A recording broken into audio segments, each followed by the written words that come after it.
All right, welcome back. Here we are for part 3 of our tonicity and osmolarity assessment.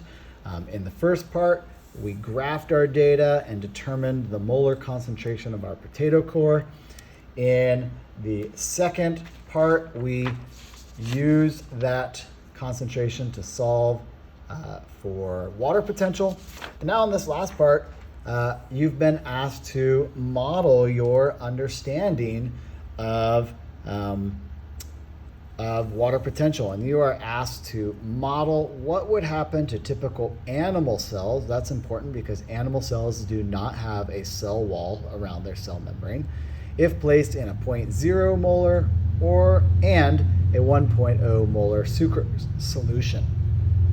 You're told to include a single cell representing the animal cells, indicate water potential on the inside of the cell, water potential on the outside of the cell, arrows showing the direction that the water is moving, and then the result of the cell. Does it increase in size or burst?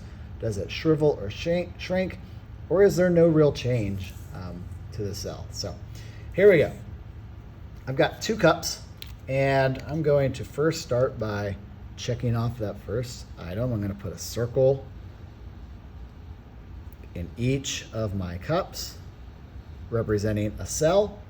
I'm going to label this cup 0.0 molar. I'm going to label this cup 1.0 molar.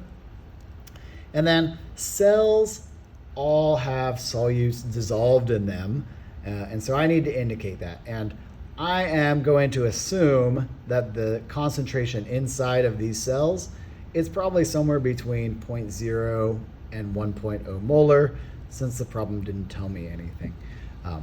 But I do know that the concentration inside each cell is going to be the same as the other cell. So to show this, I'm going to do like 1, 2, 3, 4, 5 dots. 1, 2, 3, 4, 5 dots. They're pretty much spaced about the same as each other. The circles are about the same. That shows me that the concentration in this cell is the same as the concentration in this cell. The difference is this one, the external environment, is distilled water. It's 0 molar. So I'm not going to put any dots out there. But here it's 1.0 molar. I think that's more concentrated than the inside of the cell. So I'm going to show a lot of dots. And all those dots just show that this is a really concentrated solution. You know, to make 1 molar sucrose, it's almost the consistency of syrup. It's really concentrated, and so I try to indicate that with lots of dots out here. The next part of the question asked me to indicate the water potential both inside and outside of the cell. And I'm going to do that kind of with just the water potential symbol. Again, the water potential inside of both cells is about the same. So I'm just going to draw a little symbol like that. It's about the same for both of my cells. Now for this one, it's in distilled water. Distilled water, I don't have to calculate anything. I know distilled water is a huge water potential. I know that this really concentrated sucrose solution is probably a really small water potential. And I also know that water moves through osmosis from an area of high water potential to an area of low water potential. So in this solution, the water is going to move from outside of the cell to inside of the cell. Down here, water moves from the large water potential to the small water potential. So water is going to move from the inside of the cell out. All right. If I wanted to add a few more labels on here, I might say that this cell is in a hypotonic solution, and this cell is in a hypertonic solution. Remember, water always likes to go to the party. And what's it like at the party? It's hyper. So if this is hypo on the outside, that means the party is hyper on the inside of this cell.